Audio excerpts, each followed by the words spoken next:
जय हिंद। आइए आज हम और चरों के बारे में कुछ जानकारी लेते हैं। कुछ प्रश्न मेरे सामने आपको दिख रहे होंगे। इन प्रश्नों को हल करके और इसके बारे में जानकारी देखते हैं।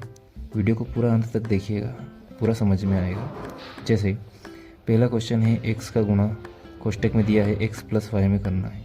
तो पहले x का गुणा x के साथ होगा। यहाँ देखिए आप x का गुणा x के साथ और दूसरा पार्ट x का गुणा y के साथ। जैसे x का गुणा x में करेंगे तो ये देखो एक बार में लिख लेते हैं ताकि आपको समझ में आए। x गुणित x, आपको जैसे पता है कि दोनों की घात कितनी होती है, कुछ नहीं है तो 1।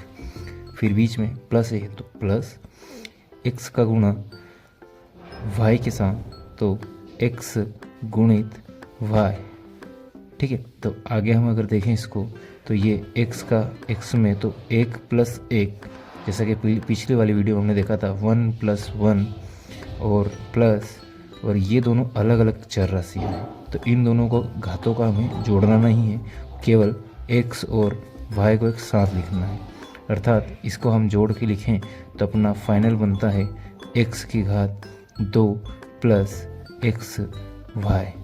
आप सीधे भी इसको x की घात 1 टोटल जोड़ के 2 कर सकते हैं, लेकिन मैंने आपको समझाने के लिए इसको अलग अलग सेपरेट खोल के आपको ऐसे बताया गया है।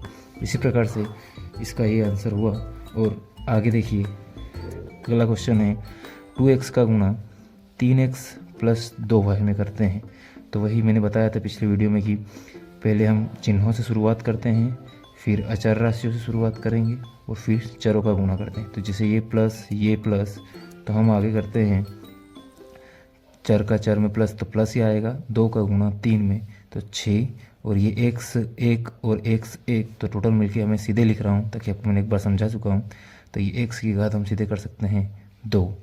ये इसका गुणा इसके साथ कंप्लीट हुआ, ये आया। अब अगला गुणा वापस इसका ही इसके साथ क्यों कर रहे हैं, क्योंकि हमें कोष्टक में दिया हुआ है ताकि इसका गुणा इसके साथ भी होना है और इसका गुणा पुनः इसके साथ भी होना है। तो ये 2 दूना 4, और जो कि आपको दिख रहा है ये भी प्लस का है, ये भी प्लस का है, तो ये प्लस। अगर यहाँ माइनस होता तो ये प्लस ये माइनस मिलकर बन जाता माइनस, लेकिन हालांकि अभी अपने पास ये भी प्लस है ये भी प्लस है, तो दोनों प्लस प्लस मिलके प्लस का ही रिजल्ट देंगे क्योंकि दोनों चिन्ह समान हैं। 2 दूना 4 बन जाएगा और ये x और ये y साथ में लिख लेंगे। ये इसका सीधे आंसर है। इसी प्रकार से जैसे मैंने कभी लिया है, कुछ संख्या नहीं लिखी, मैं आगे आपको लिख के बताता हूँ। मान लो हमने लिख दिया यहाँ पर आगे माइनस का 2। ठीक है, तो अब इसको हम करते हैं हल।